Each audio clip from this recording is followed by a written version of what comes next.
everyone, welcome to another video for assignmentsstamp.com. My card base for today's card is going to be Candy Bar from Basil. So I'm just going to score that at 4 1/4. Alright, and now I'm going to emboss the front of the card. I'm using this embossing folder from Spellbinders. This is the Simplicity folder. It has two designs, but I'm going to be using the one that's on the outside. So I'm just going to put it in, or put the card into it, get it lined up really well.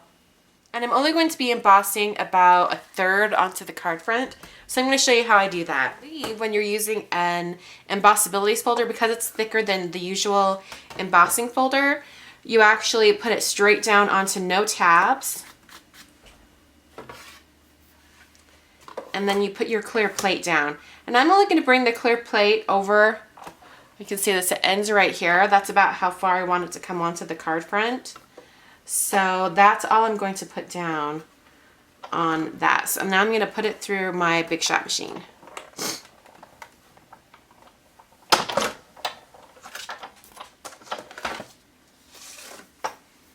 Perfect. And now I have that embossing texture just on the one side. Let me see if you can see that better. There you go.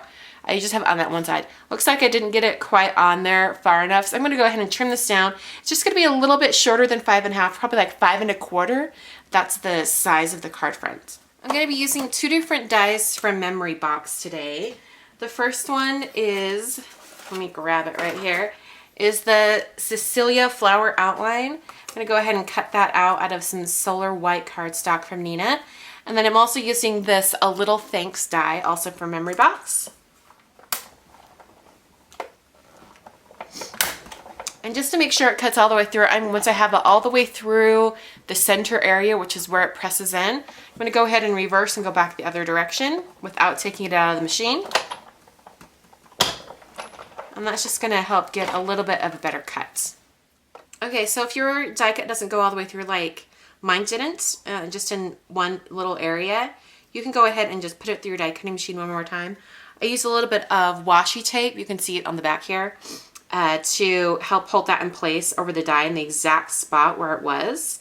And that just helped me get it so I could get all of the little interior pieces of this flower. I'm going to be gluing it down, and this is the back of it, so it doesn't really bother me that the washi tape's there.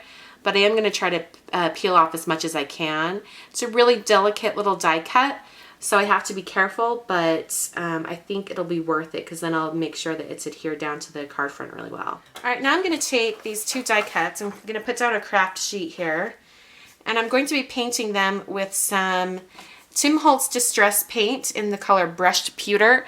You really need to shake this up before you use it, so I'm going to give it a good shake.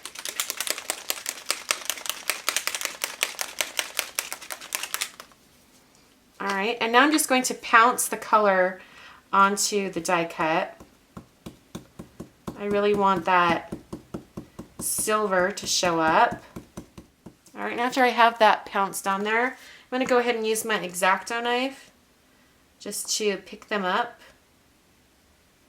and move them to another spot so that they're not drying completely over that area, because the paint can dry a little bit sticky, and I want to give it the best chance to not be stuck to the craft sheet as possible.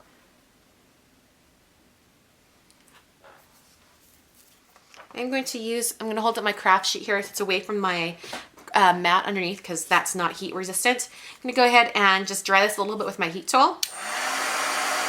The paint can start bubbling on you if it's a little bit too warm. So I mostly just hold it away and keep it moving and try to get more air on it. Okay, that's basically dry. I'm going to do one more coat just because I really want that silver to show up really, really well.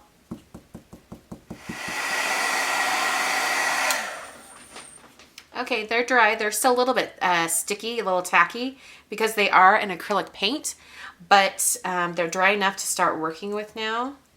All right, so coming back to our card base here, I'm going to keep this card really, really simple, and I'm going to be adhering the flower over on this side with the thanks right there.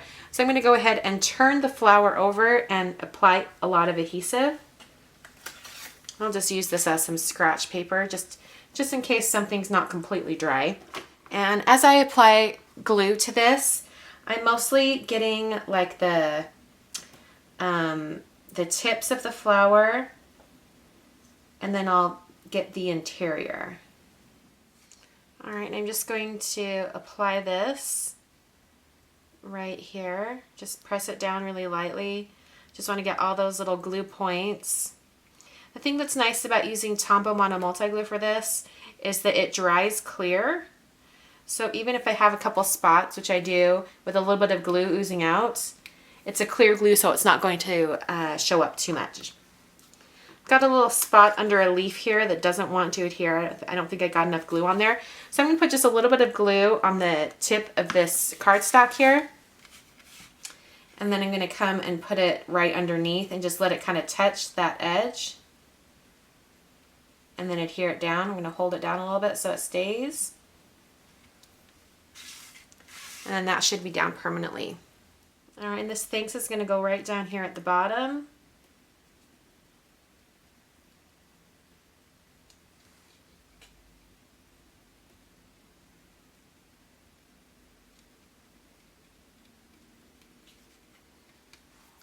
I'm almost done with the card, but I want to bring in a little bit more of that silver color. So I'm going to take a silver gel pen. This is my favorite silver gel pen. It's the equivalent of my favorite white pen. It's by the same company. They're both Signo Broad, Uniball Signo Broad pens. I'm going to go around the outside edge and do a dashed line. Actually, before I do the all the way around, I'm going to go ahead and hit the corners with a 1/2 inch corner rounder.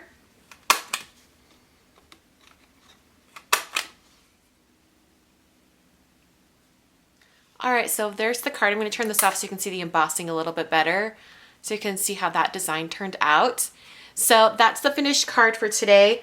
Hope you guys enjoyed, and I will catch you guys next time. Thanks for watching.